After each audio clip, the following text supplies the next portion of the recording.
अस्सलामुअलैकुम। उम्मीद करती हूँ कि आप सब खैरियत से होंगे। अल्लाह ताला आप सबको खुश रखे, आबाद रखे, हंसता मुस्कुराता रखे।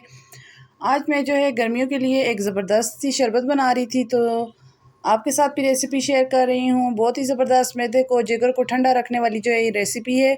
इसके लिए मैंने तुख मलंगा ले लिया है 2 से 3 चम्मच, और 1 पाव जो है आलू बुखारा ले लिया है, गुड़ लिया है तकरीबन आधा किलो से थोड़ा कम है, और 1 पाव से थोड़ा ज़्यादा है। 2 से 3 डलियाँ आप ले लें, और इसको जो है इस तरीके से सबसे पहले हमने तुखमलंगे को जो है भिगो देना है, ताकि जब तक हम आलू बुखारे को पकाएं तो तब तक जो है ये हमारा तुखमलंगा जो है अच्छे तरीके से फूल जाए पानी में।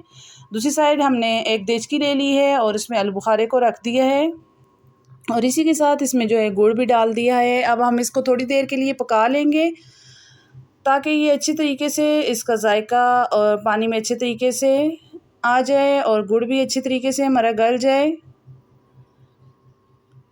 और आप चाहें तो इस आलू बुखारे को मैश भी कर सकते हैं, लेकिन मैं इसको मैश नहीं कर रही और गुठली अलग नहीं कर रही, इसी तरह रहने दूंगी। अब ये देखें जी, काफ़ी देर रखने के बाद हमारा तुखमलंगा ये देखें कितना गाढ़ा और कितना मतलब ज़्यादा हो चुका है। ये थोड़ा सा भी आप डालेंगे 1 से 2 चम्मच तो काफ़ी ज़्यादा हो जाता है। आपने बहुत ज़्यादा नहीं भिगो देना। ये देखने में थोड़ा लगता है और बाद में ये काफ़ी ज़्यादा फूल जाता है। और इस तरीके से आप इसको जो है गैस से देचकी उतारने के बाद इसमें तुखमलंगे को डाल के अच्छी तरीके से आप मिक्स कर लें। ये मैदे को बहुत ही ठंडा करता है तुखमलंगा और आलू बुखारा। बाज़ लोग आलू बुखारे और इमली की भी शरबत बनाते हैं। इंशाल्लाह नेक्स्ट में जब बनाऊंगी तो आपके साथ रेसिपी ज़रूर शेयर करूंगी। अब इसमें हमने ये काला नमक डाल दिया है थोड़ा सा। ये देखें तुखमलंगा अच्छे तरीके से मिक्स हो चुका है। क्यूब डाल के आप जो है इस तरह शरबत को ऊपर से डाल दें। जब तक मैं इन गिलास में शरबत को डाल रही हूँ, आप जल्दी से मेरी वीडियो को लाइक कर दें और एक अच्छा सा कमेंट कर दिया करें, और वीडियो को ज़्यादा से ज़्यादा शेयर करें, और अगर चैनल पर नए हैं तो सब्सक्राइब करना ना भूलें।